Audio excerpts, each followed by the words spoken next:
Hey everybody, David Ursino talking about Vaughan Real Estate as always.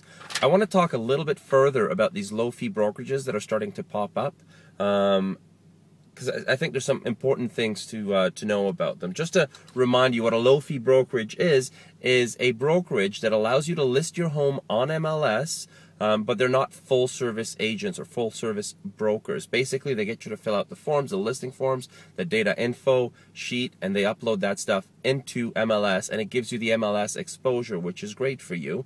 So basically, it's a for sale by owner, but it gets access to the MLS. Now, obviously, these agents don't do a lot of work for it because they don't get paid much for it, obviously.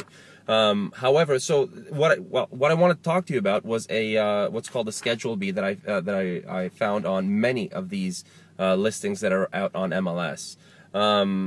And it's actually pretty alarming, and I want to talk to you about it. So what a Schedule B is basically an extra schedule, an extra form that we as realtors typically add to a listing on MLS. And it outlines a whole bunch of clauses, things that we deem are important that don't appear in the regular agreement of purchase and sale on the offer.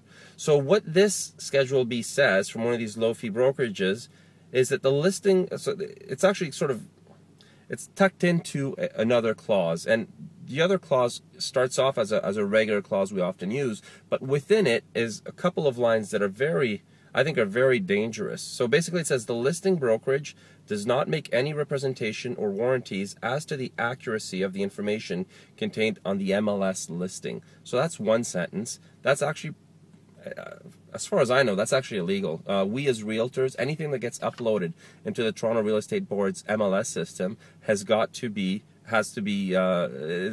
follow the rules of TREB, the Toronto Real Estate Board. And one of those things is that we have to ensure that the information that we put out on the listing is accurate. So they're saying that that information is not accurate. The second sentence that's pretty scary actually is the cooperating brokerage. That's the brokerage that would bring in a buyer. So the buying agent and the buyer, so that's the person that buys the house, agree to indemnify and hold, it's got the name of the company, its brokerage and its sellers, subsidiaries, affiliates, officers, agents, partners, and employees harmless from any claims arising from the sale. Now that's basically telling you that you can buy the house, but if there's anything wrong with the house, if you've said it's a 50-foot lot, but instead it's a 45-foot lot, or you've messed up the dimensions, or anything that really, that could have a great impact on the value of the home, you have no recourse. You can't sue them. You can't bring them to court. You're holding them harmless. This is actually very alarming. I don't see how if I had a buyer client, how I would be protecting my clients with a clause such as that one in the offer.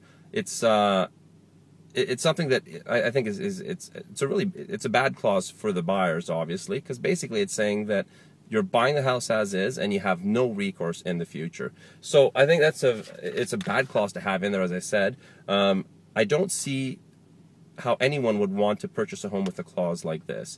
More importantly, I don't see how anyone would even want to go and see a home that's listed with this clause in it. So I think it's actually a pretty bad piece of marketing to have this clause, because you're not going to get people into the door to see the house, let alone put in an offer. So if any of my clients want to see a house that has this clause on it, I will bring this to their attention first, let them know of all the ramifications. And if they want to go forward, I'll actually, then once they know about this, then I'll show them the house. But as it stands on sort of a general thing, I don't see how agents would ever show a house that has this listed on it.